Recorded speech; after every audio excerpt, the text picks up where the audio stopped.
Diba? O, tingnan mo. Kunyari, may nag-aaway. May nag-aaway. Ang dami na, chismis na. Kasi nga, hindi ka nagbayad ng utang. Sisihin ka pa. Ganon. Saan ba nagsimula? Sa utang. O, Nangailangan ka eh. pinautang ka na eh. Tapos ang dami pa sinasabi eh.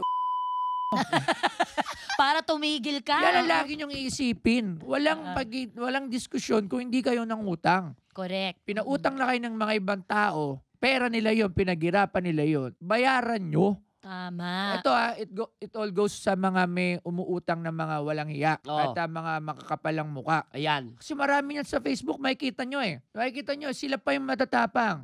Oo. Kung hindi kayo umutang, walang away. Usap. Oo. Walang usap. Oo. At saka alam mo, ang utang may emotional value din yan eh. Oo. Kasi maibalik man natin ang eksaktong pera plus interest na hiniram, pero nung oras na nangailangan ka't sinagip ka Yun. sa trouble na itong taon na to, yung utang na loob na sinasabi, hindi natin yun nababalik. Yun nga eh. Mga yan. Oo nga. Teka, boss. Sinagip mo na nga. Yun nga. Oo nga, boss. Eh, di ba nakikita ko minsan, nagpo-post ka ng mga pangalan. Teka, ilang strike ba muna bago sila mapopost? Hindi, kasi ako hindi naman ako talaga, pagka hindi mo pinasinumay isang buwan sa message, kamusta? Kailan ba yan? Hindi, walang scene. Tako lang, kamusta po? Buboy Bilyar. Mag-PPM yan ngayon. Ayan na. Boss, sabi ko, pasensya na, hindi ko nabasa yung chat message mo. Pasensya ka, suhulog ako. Magbabayad. So, di ba? Pero lagi nyo tatandaan, mas okay nga makipag-communicate kayo. Pero pag nakikipag-usap naman kayo, tutuwanin nyo. Kasi minsan, kasi may kipag-usap sa'yo, para hindi ka masingil, kukwentuhan ka. O Ayan si Ano ang mga excuse ng mga taong ayaw magbayad ng utang? Ayan, gusto ko malaman. Actually, hindi ko naman sinasabing ayaw nila magbayad ng utang. Minsan Walang talaga, kapasidad. wala talaga. Alam mo, lagi ko rin yung iniisip eh. Hindi naman ako ganun ka nanggigipit. Titingnan ko rin talaga kung ano yung nangyayari sa buhay ng tao. Kung kaya ba o talagang walang-wala talaga. Ako rin mismo nahiya. Talaga ko niya, nakita ko naman, may sakit talaga yung anak sa ospital. Di ba? So, hindi ako sumasabay muna. Pero pag nakita kita, nagbabakasyon ka, di ba? Kumbaga, settle your mga problema sa ibang tao before ka mag-enjoy. Yes. Kasi ako ganun yung ginagawa ko dati. Dati, meron akong problema. Binenta ko lahat ng sasakyan ko. Natira sa akin isa. Ito lang, 2023 lang ata. Kaya sabi ko up and down ako. Imagine 2020 may pawn star na ako niyan, ha? Ang dami nating kasabihan na natatouch ngayon. Kanina yung hindi lumingon sa pinanggalingan. Ngayon naman, ang lesson galing kay Boss Toyo ay Boy Toyo. Boy Toyo na tuloy. Parang Wang Bu. Parang kalaban sa pelikula ni FPJ. Ang natutunan naman natin ngayon ay kapag maiksi ang kumot, peke. Ayan ang hindi. Matutong mamaluktot. Sabi ko sana, wow. Paano? Dinry clean mo dapat. Pag maiksi ang tuyot, ano ba yan? Pag maiksi ang kumot, matutong mamaluktot. Ibig sabihin, binenta niya ang mga sasakyan dahil may mas matinding pangangailangan. Pero kaya ko bayaran hindi siya nagpatalo. Lumaban ka ulit. Pusta sakyan ulit. lang yan eh. May sasakyan pa naman ako isa eh. Di benta natin sobra. Ganyan eh. Kasi yung katwiran ko, kung may utang ka, tapos may mga gamit ka naman sa bahay, ayaw mo ilat ko kasi nga masisira ka sa tao. Wala kang pamporma. O kaya mawawalan ka ng mga ganun. Anin mo naman yan kung may utang ka. Oo. Mas magandang linisin mo muna ang utang mo bago ka magyabang. Tama. Palakpakan. Huwag bumili ng mga bagay na di kailangan magbayad ng utang. Magbayad ka muna ng utang. Tama. Hindi yung inintindi mo pa yung sarili mo na forma mo para lang masabi na ganun. Hindi na. Okay lang na magmukha kang mahirap na wala kang utang. Oo, walang Basta problema. malinis. Walang problema. Mas madali kang makakabangon. Boss Toyo, yan ang turo. Marami kasi for sure, ang dami may mga utang na nanonood sa atin ngayon, di ba? Anong tips mo sa kanila o ano ang may papayo mo sa kanila paano i-handle na maayos yung pera? Alam mo, hindi ako nagmamagaling kasi hindi rin ako masyado magaling mag-handle ng pera. It's not because of maluwa ko. Mabait kasi ako, kaya pag kami nanghiram, pag kami ng Ano na nga cash nyo? Sabi ko na eh. Hindi lang ako eh. Ay, kala Pero ko kasi biglang sa mabait siya. Yung tanong ni Buboy, paano nga, lalo na sa may mga utang, hindi ko masasagot yan yung mga sa lugar nyo eh. Kasi ako dati nung may utang din ako. Yung wala ako talagang madiskarte. Ang hirap eh. Yes. Hindi mo talaga alam saan ka kukuha ng Saka pambayad parang nakakababang uri bilang tao. Kawawang-kawawa Oo. yung pakiramdam. Pero never akong nakipag-angasan o nakipag-away sa inutangan ko. Tama. Tinatanggap ko yung sinasabi nila sa akin kahit napapaya na ako. Kasi unang-una, ako yung umutang. Tama. Hindi naman, ako na yung umutang eh. So tatanggapin ko yun. Hindi ako makabayad eh. Tanggapin nyo sa sarili nyo na kayo yung may kasalanan. Tsaka syempre gumawa ng paraan. Ang sunod yung gagawin, paano nyo siya babayaran? 'Di ba? Pagsikapan nyo. Ngayon, pagka meron na kayo, bayaran nyo. Kung tumagal yung mabang panahon, balikan nyo pa rin. Unti-untiin mo. Oo, balikan nyo pa rin, bayaran nyo. Kasi pag nabayaran nyo naman yun, mabivindicate din naman kayo nun eh. Kasi wala naman, kasi sa mga kapwa natin Pilipino nanonood, ngayon nasasabi ko to na kaya ko magbayad ng utang kasi meron ako mga diskarte. Pero marami talaga sa atin dyan na talagang ground zero. Baon sa Factory utang. worker ako, di ba? Papasok ka, sasanla mo yung ATM mo. Oo, may ganun pa. Oo nga. Di ba? Pag sweldo mo pa lang, babayad mo na yun doon. Utang ka ulit. So, nasa talagang ground ka talaga. Oo, said. Wala ka talagang magagawa. Yung mga simpleng mamamayan, yung mas marami sa atin, Yes. ganun talaga yan. Basta ang papapayo ko lang sa inyo, tanggapin nyo lang. Huwag na kayong makipagtalo, huwag na kayong makipag-away. Kung hindi naman kayo sinasaktan ng pisikal, tanggapin nyo. Kasi una't una, hindi naman sila ang may gusto nun eh. Tayo yung umutang. Tayo yung hindi nagbayad. Hindi sila. So, intindihin nyo rin yun sila. Huwag lang kayong umabot sa sasaktan kayo. Which is hindi naman yung tolerable.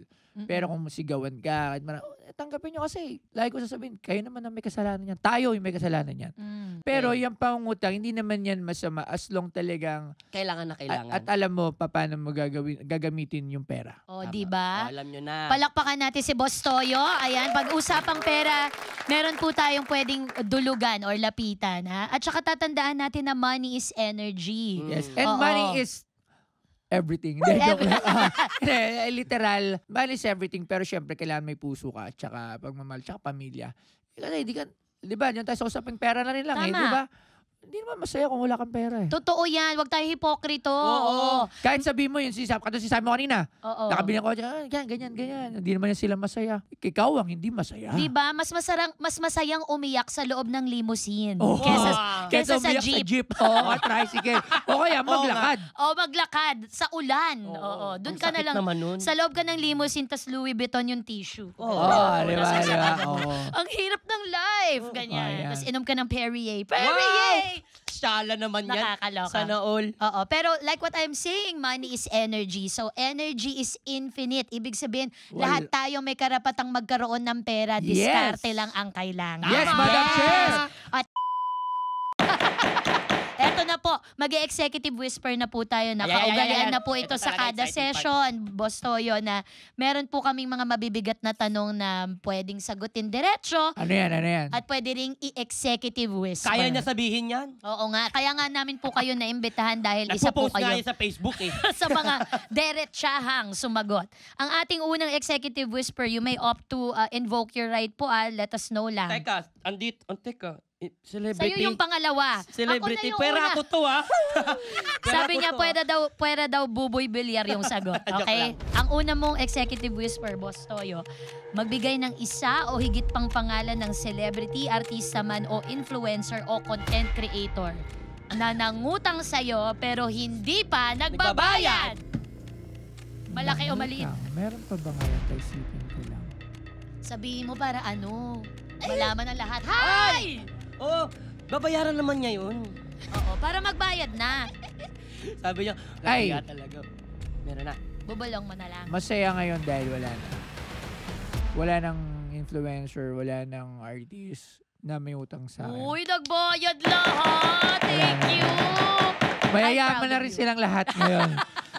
Able na. Hindi na sila nangungutang, piti sa jewelry, mga cash na silang bumibili. Oh. So, kasi isa rin yan sa pinapautang ko, jewelry. Alahas. Kasi investment yan. Sa ngayon, wala nang may utang Good sa akin. job, na- celebrities, influencers. Good job, Wala bayad-bayad na. tayo ng Tama. utang. Ito ngayon. Tama ba, Rudy? Wala na? Wala na.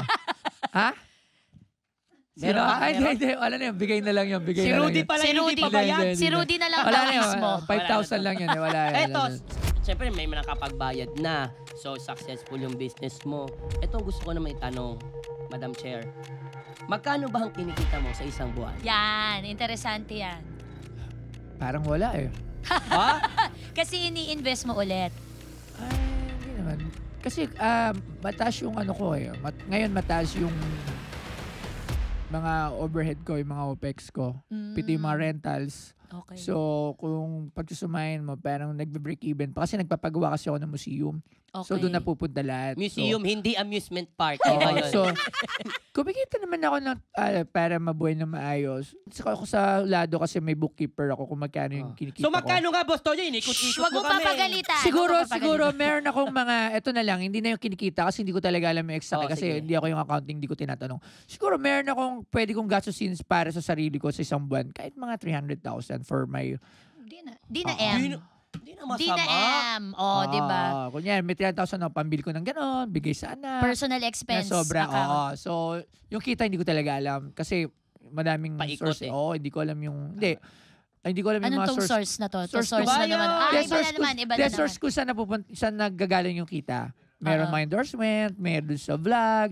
So, hindi ko, Ayan pa, isa pang multiple streams of income. Hindi lang isa. Yes, kasi meron dyan, wala, tulad ngayon, ang mga vlogs, hindi na ganun kalakas kumita lalo sa Facebook. As in, dapa ang monetization sa social media. So, kung iniisip nyo na hindi doon nanggagaling. May mga iba Totoo. talagang negosyo na pinagkugutan ng pera. So, ang gandang balita na wala nang may utang at Tama. meron siyang 300,000 sube kada buwan na para sa sarili lang. Naku, palakpakan po tayo. We aspire to become debt-free, all of us. Maraming salamat. Palakpakan ulit natin si Boss Toyo. Maraming Thank salamat, you. Madam Chair at kay Vice Chair.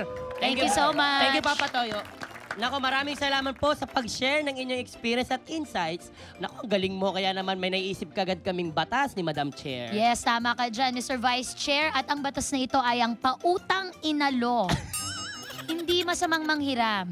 Pero kung bayaran na, huwag magdahilan na ang utang ay hindi babayaran at tatakbuhan dahil kung problema mo yan, huwag mo na kami idamay. Tama!